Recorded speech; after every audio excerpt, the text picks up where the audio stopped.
और षष्ठम स्कंद में स्वयं अजामिल आख्यान आया, जो अजामिल आख्यान एक डकैत का आख्यान है। वो अजामिल जिसने अपने जीवन में कभी भजन ही किया नहीं,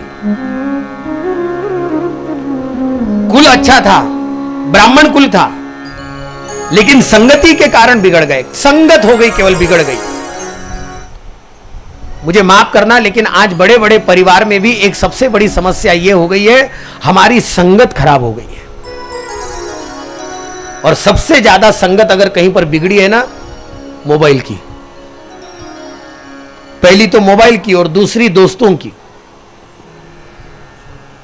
जिसकी संगत बिगड़ी उसका जीवन बिगड़ा। देखिए, पानी बिगड़ने से जैसे शरीर बिगड़ता है, अन्न बिगड़ने से जैसे पूरा का पूरा मन बिगड़ता है, वैसे संगति बिगड़ने से सारा का सारा जीवन बिगड़ता है।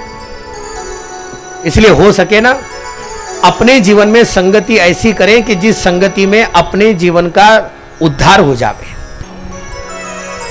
संगति हो ऐसी कि जिसमें ना हो ऐसी तैसी, राष्ट्रसंत का प्रमाण है।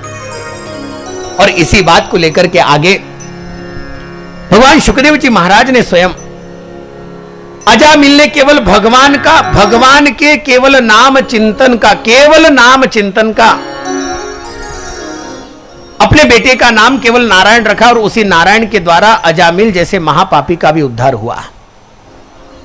भगवान शुकदेव जी महाराज ने हंस गुह्यक स्तोत्र आगे कहा, और उसके पश्चात स्वयं दक्ष कन्याओं का वर्णन करते अदिति वंश के द्वारा वृत्रासुर आख्यान बताया, और वृत्रासुर के पश्चात दिति वंश का वर्णन करते हुए पुत्र तो ऐसा चाहिए था कि जो देवताओं को मारने वाला हो, लेकिन गलती से स्वयं देवताओं के द्वारा मारे जाने वाले स्वयं पुत्र का इस प्रकार का जन्म हुआ। आगे चल करके दिति मां के गर्भ में ही स्वयं उन 50 मरुदगणों का स्वयं जन्म होता है।